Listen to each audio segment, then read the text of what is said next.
Sir Jani master artist Jhansi మీద కొన్ని comments చేశారు సార్. అసలు జానీ మాస్టర్ కి ఝాన్సీకి ఉన్న గొడవ ఏంటి సార్? ఆయన ఎందుకు ఆమె మీద కామెంట్స్ చేశారు? యా జానీ మాస్టర్ ఆ, సంగతి మనం చూసాము గతంలో కూడా అనేకసార్లు చెప్పుకున్నాం. జానీ మాస్టర్ తన దగ్గర పనిచేసే కొరియోగ్రాఫర్ ని స్రష్ట వర్మ ఆ అమ్మాయిని లైంగిక అత్యాచారం చేశాడని చెప్పి ఆ అమ్మాయి కేసు పెట్టింది. ఆయన మీద పోక్సో కేసు పెట్టారు, protection of children from sexual offences POCSO case. దాని ప్రకారం ఏంటంటే మైనర్స్ ఎవరైనా అబ్బాయి అయినా అమ్మాయి అయినా జెండర్ న్యూట్రల్ యాక్ట్ అంటారు దాన్ని. అబ్బాయిలైనా అమ్మాయిలైనా 18 ఏళ్ళ లోపల వాళ్ళ అనుమతితో మన అఫైర్ పెట్టుకున్న ఒక 18 ఏళ్ళ అబ్బాయి ఒక 16 ఏళ్ళ అమ్మాయితో ఆ అమ్మాయి ఇష్టపూర్వకంగా కలిసినా కూడా అది నేరం కిందకే వస్తుంది, పోక్సో అప్లికబుల్ అనమాట. సో అలాగా ఈయన ఒకవేళ ఆ అమ్మాయి సష్టవర్మ తన అనుమతితో ఈయనతో కలిసినా కూడా ఆ అమ్మాయి కంప్లైంట్ మేరకి అది ఖచ్చితంగా పోక్సోనే వర్తిస్తుంది. ఆ రకంగా ఈయన బాగానే కేసులు ఎదుర్కొన్నాడు. ఆయనకి దాదాపు 36 రోజుల పాటు జైల్లో ఉన్నాడు. అప్పుడు ఆయనకి 2 పరిణామాలు ఆయన జీవితంలో జరిగాయి ప్రధానంగా. ఒకటేమో ఆయనకి నేషనల్ అవార్డు వచ్చింది. నేషనల్ అవార్డు రావడం కొరియోగ్రఫర్లు అంటే మాటలు కాదు, వెరీ డిఫికల్ట్ థింగ్. అటువంటి నేషనల్ అవార్డు వస్తే ఆ నేషనల్ అవార్డు కమిటీకి ఇక్కడ నుంచి కొంతమంది లెటర్లు రాశారని వాళ్ళు కూడా నేషనల్ అవార్డు పాజ్లో పెట్టారు. అంటే రిజెక్ట్ చేయలేదు, అట్టని ఇవ్వలేదు, పాజ్లో పెట్టారు. నేను దాన్ని వ్యతిరేకిస్తూ కూడా నేను కూడా వీడియో చేశాను. అది కరెక్ట్ కాదు.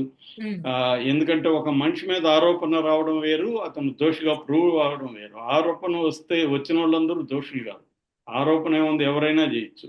కాబట్టి కానీ ఇక్కడికి వచ్చేసరికి ఏంటంటే కొంతమంది చట్టాన్ని పక్కన పెట్టి మోరల్ యాంగిల్లోకి వెళ్ళిపోతారు. మన వాళ్ళకి మీడియాకి కానీ చాలా మందికి లీగల్ లా అండ్ మొరాలిటీ ఈ రెండోటికి మధ్య తేడా అనేది తెలియక రెండింటిని మిక్స్ చేసేస్తూ ఉంటారు. ఇష్టం వచ్చినప్పుడు మొరాలిటీలోకి వెళ్తారు, మళ్ళీ ఇష్టం వచ్చినప్పుడు లాలోకి వెళ్తుంటారు. నిజానికి మొరాలిటీ కంటే కూడా లీగల్గా మొరాలిటీ అంటే ఎవరు మొరాలిటీని ఎవరు ఎలా డిసైడ్ చేస్తాం. సో అదే కేసు మన మీద వస్తే మనం ఎలా బిహేవ్ చేస్తాం. మన మీద ఒక అమ్మాయి ఎవరు వచ్చి నువ్వు నన్ను లైంగిక అత్యాచారం చేస్తామని గొడవ పెట్టచ్చు. ఎందుకంటే ఫాల్స్ కేసులు విపరీతంగా పెరుగుతున్నాయి ఈ మధ్య.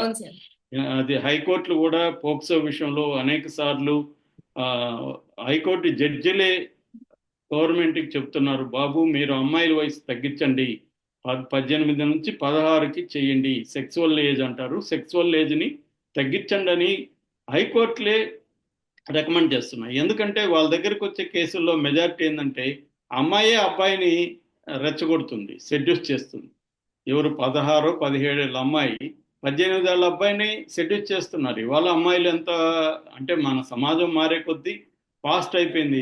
ఫోను సెల్ ఫోన్లు చిన్నప్పుడే వెళ్ళిపోతున్నాయి, ఫోన్లలో పోర్న్ ఉంటుంది, వాళ్ళు కోరికలు ఉంటాయి, పైగా ఫ్రీడమ్ ఉంటుంది, డబ్బు ఉంటుంది. సో ఇవన్నీ ఉన్నప్పుడు అమ్మాయిలే రెచ్చగొడుతున్నారు, అబ్బాయిలు కూడా దానికి ప్రతిస్పందిస్తున్నారు. వాళ్ళిద్దరి మధ్య మ్యూచువల్ కాన్సెంట్తో అఫైర్ ఏర్పడుతుంది. అది రేపు పెద్దవాళ్ళకి తెలిసేసరికి పెద్దవాళ్ళు పోలీస్ కేసు పెట్టేసి వాడు వచ్చి మా అమ్మాయిని చేశాడని కేసు పెట్టేస్తారు, పోక్సో కేసు కింద. పోక్సో కేసులో అంత ఈజీగా బెయిల్ రాదు.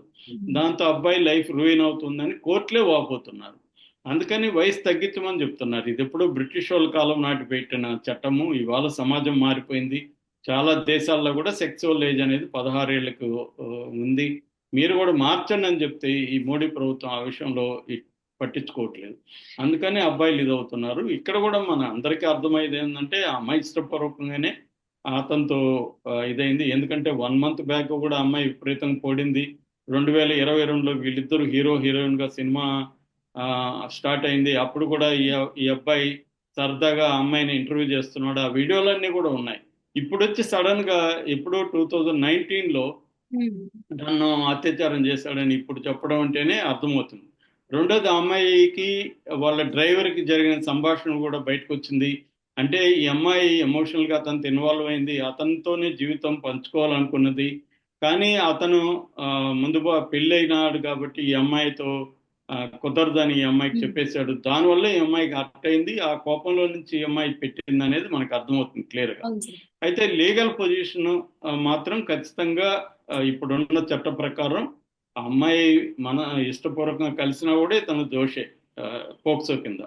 సో ఈ నేపథ్యంలో ఏమైందంటే ఇక్కడ మనకి కోర్టు చట్టం ఉంటే ప్రతి దానికి వేరే వేరే వ్యవస్థలు కూడా మన దేశంలో ఉంటాయి. అట్లాగే ఇప్పుడు సినిమా ఇండస్ట్రీ అనేది కూడా ఒక వ్యవస్థ, ఇది ఒక వర్క్ ప్లేస్ అన్నట్టుగా.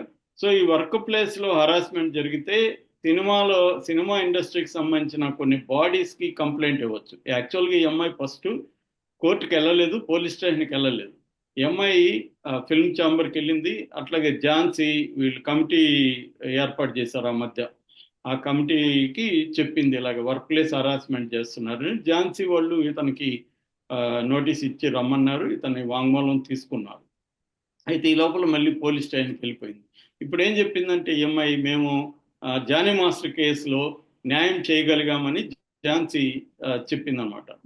సో అది ఏం న్యాయం చేసిందంటే అరెస్ట్ చేయించగలిగాము అని. అంటే పాష్ అని POSH పాష్ అని ఒక చట్టం ఉందన్నమాట. అదేంటంటే protection of sexual harassment in work place, protection from sexual harassment in work place అనమాట. దాన్ని పాష్ అంటారు. సో వర్క్ ప్లేస్లో ఎవరైనా పైన మనకు పనిచేసే పైన స్టాఫ్ కావచ్చు, తోటి ఇది కావచ్చు, స్త్రీలను కానీ లైంగికంగా వేధిస్తూ ఉంటే ఈ పాష్ చట్టం అనేది అప్లికబుల్ అనమాట. ఆ చట్టం కింద ఇది ఎందుకు వచ్చిందంటే అప్పుడు శ్రీరెడ్డి ఎప్పుడైతే పెట్టిందో అప్పటి నుంచి ఇవన్నీ కూడా వచ్చాయి.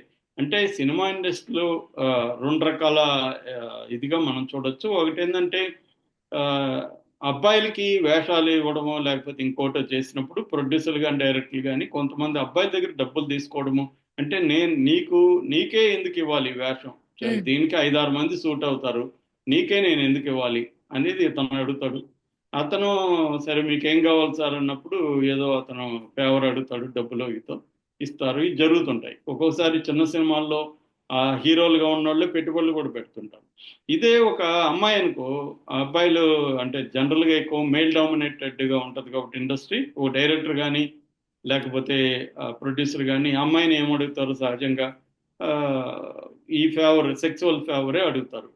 అలాగా అమ్మాయిలకి ఇష్టం ఉంటే చేస్తారు, లేకపోతే వెళ్ళిపోతారు. ఇది ఇంతవరకు కూడా ఏమి ఇబ్బంది లేదు నిజానికి, ఎందుకంటే ఓపెన్గా అడిగాము, నాకు ఇష్టం లేదనేది వదిలేసాం. కానీ ఇట్లా కాకుండా వాళ్ళని అరెస్ట్ చేయడం అనేది చట్టరీత్యా నేరం. రెండోది అసలు అడగడమే తప్ప అనే చర్చ ఉంది. అవును, ఇప్పుడు నేనెందుకు నీకే ఇవ్వాలి అనేది వీళ్ళ లాజిక్.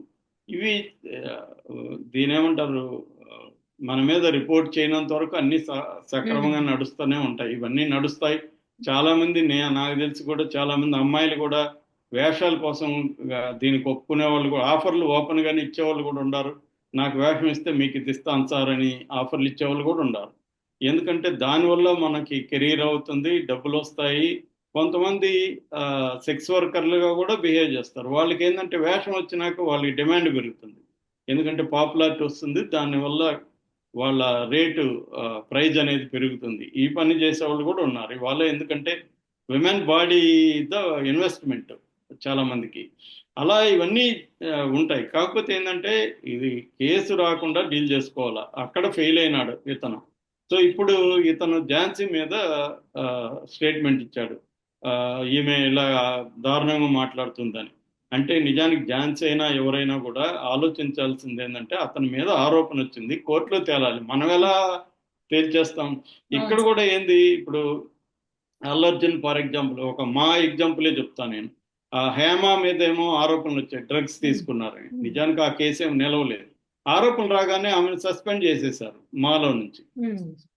అదే అల్లు అర్జున్ మీద కేసు పెట్టారు, అతను అరెస్ట్ కూడా చేశారు. కానీ అల్లు అర్జున్ మాలో నుంచి సస్పెండ్ చేయలే. ఎందుకు చేయలేదు అంటే అల్లు అర్జున్ ఏమో ఒక పెద్ద స్థాయి హీరో, స్టార్ హీరో కాబట్టి చేయలే. హేమ ఏమో ఆమెకి అంత మామూలు ఒక క్యారెక్టర్ ఆర్టిస్ట్ కాబట్టి. అంటే ఇక్కడ మొరాలిటీలు మనం ఎవరికి అప్లై చేస్తాము? బలహీనమైన వాళ్ళ విషయంలోనే అప్లై చేస్తాం. బలమైన వాళ్ళకి మనం మొరాలిటీలు అప్లై చేయం. లా కూడా ఎలాగో వాళ్ళకి రక్షిస్తుంది. ఈ సమాజంలో ఏంటంటే అందుకనే మొరాలిటీ గురించి మాట్లాడేటప్పుడు కూడా ఏ కాంటెక్స్ట్ లో మాట్లాడుతున్నాడు, ఎవరి గురించి మాట్లాడుతున్నారు అనేది వెరీ వెరీ ఇంపార్టెంట్. సో అలాగా ఇతను ఇదే పెద్ద స్థాయి ఫ్యామిలీలో వ్యక్తికి అనుకోండి ఇలా మాట్లాడరు ఎవరు కూడా. జానీ మాస్టర్ బదులుగా వాళ్ళు ఎవరు ఉన్నారు అనుకోండి, అప్పుడు వేరే రకంగా ఉంటుంది అనమాట. సో అది బేసిక్ గా జరుగుతుంది. ఎందుకంటే అట్లా అనుకుంటే మనకి శ్రీరెడ్డే చాలా పెద్ద పెద్ద వాళ్ళ మీద అంత ఆరోపణలు చేసింది.